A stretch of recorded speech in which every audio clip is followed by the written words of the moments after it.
Olá pessoal, sejam todos bem-vindos. Vamos estudar alguns conhecimentos específicos previstos no edital do concurso da Prefeitura de Caxias, Maranhão, que tem como banco o Instituto Legatus.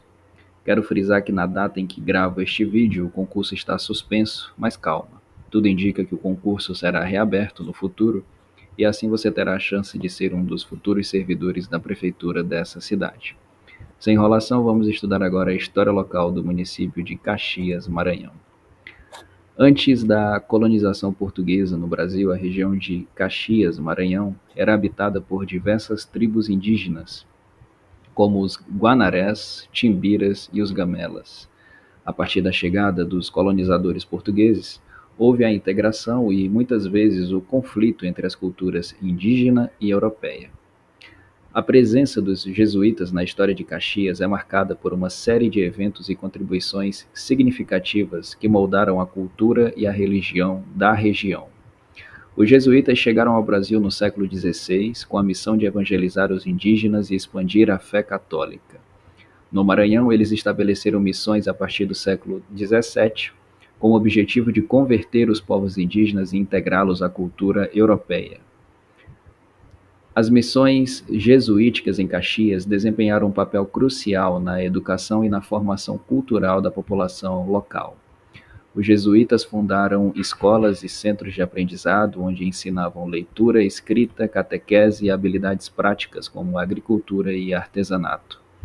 Essas instituições ajudaram a disseminar conhecimentos europeus e a promover a alfabetização entre os indígenas e colonos. A presença dos jesuítas também é evidente na arquitetura religiosa de Caxias. Eles construíram igrejas, capelas e outros edifícios religiosos que ainda hoje são marcos importantes da cidade. Essas construções não só serviam como locais de culto, mas também como centros de atividade comunitária e social. Os jesuítas desempenharam um papel fundamental na integração cultural e indígenas e os colonos europeus. Eles aprenderam as línguas nativas, como o tupi, para facilitar a comunicação e a catequese. Essa abordagem ajudou a criar uma identidade cultural híbrida, combinando elementos europeus e indígenas. Em 1759, os jesuítas foram expulsos do Brasil pelo Marquês de Pombal. No entanto, o legado deles permaneceu na região, com muitas das tradições e práticas religiosas que introduziram, continuando a influenciar a vida cultural e espiritual de Caxias. Após a proclamação da independência do Brasil em 7 de setembro de 1822, Caxias foi um dos últimos focos de resistência contra o domínio imperial brasileiro.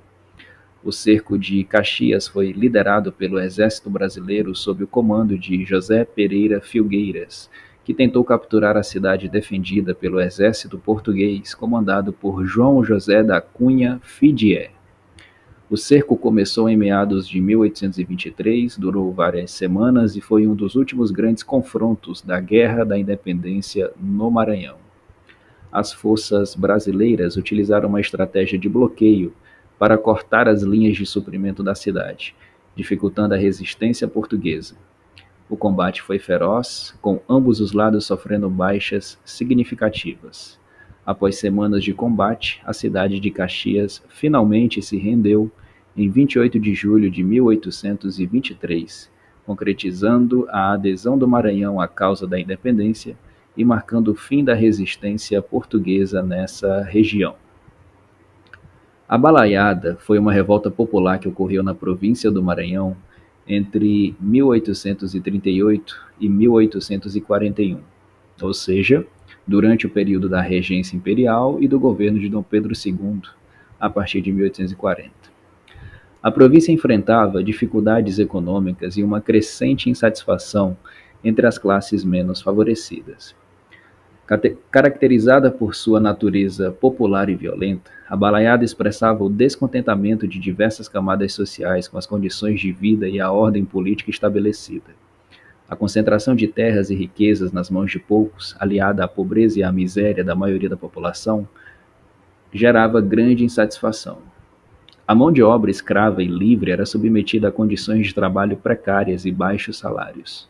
A corrupção e o autoritarismo dos governantes locais agravavam a situação e alimentavam o ressentimento popular.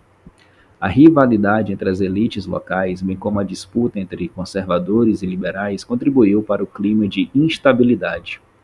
Vaqueiros, escravos, artesãos, pequenos proprietários e outros desfavorecidos se uniram para lutar contra a opressão e as injustiças sociais. O nome balaiada vem dos balaios, cestos fabricados na região, que simbolizavam a resistência e a luta dos trabalhadores. A revolta começou em dezembro de 1838 e se espalhou rapidamente pela província do Maranhão, chegando até as províncias do Piauí e do Ceará.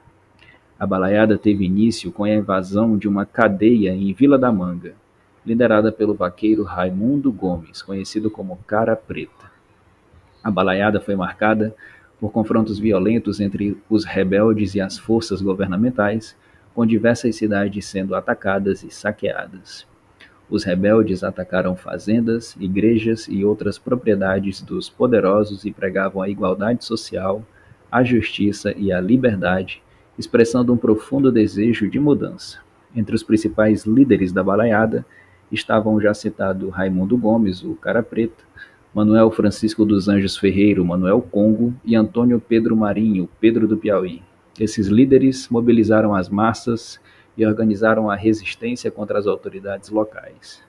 Outro importante líder era Cosme Bento das Chagas, o Negro Cosme, intitulado Líder das Liberdades Bem-Te-Vis. Já Lívio Lopes Castelo Branco e Silva é outro importante líder da balaiada. Natural do Piauí, membro do Partido Liberal, Bem-Te-Vi, liderou oficiais e soldados desertores da Guarda Nacional, assim como os políticos e juízes de paz, arregimentando, no total, um reforço rebelde de 800 homens para participar do combate ao cerco à cidade de Caxias em 1º de julho de 1839.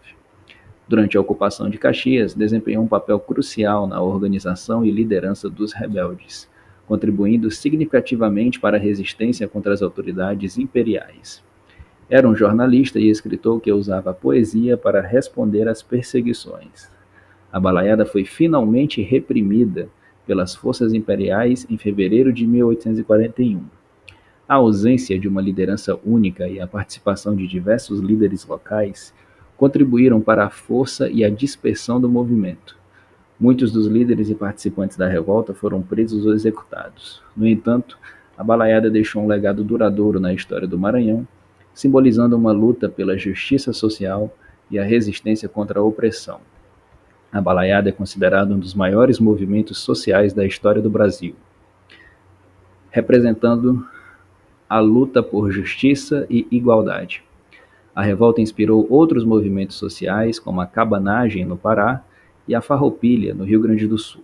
Durante a balaiada, Caxias foi um importante palco de resistência, deixando marcas profundas na cidade. As ruínas do Forte da Balaiada são um testemunho desse período tumultuado.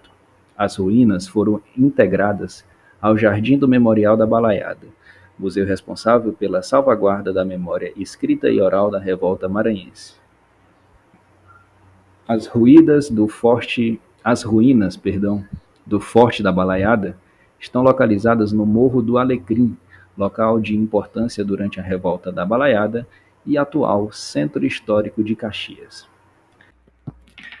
É isso, pessoal. Estamos encerrando a aula por aqui. Não se esqueça de inscrever-se nesse canal, ative as notificações, avalie o nosso vídeo clicando em gostei e até breve. Cuida, moral!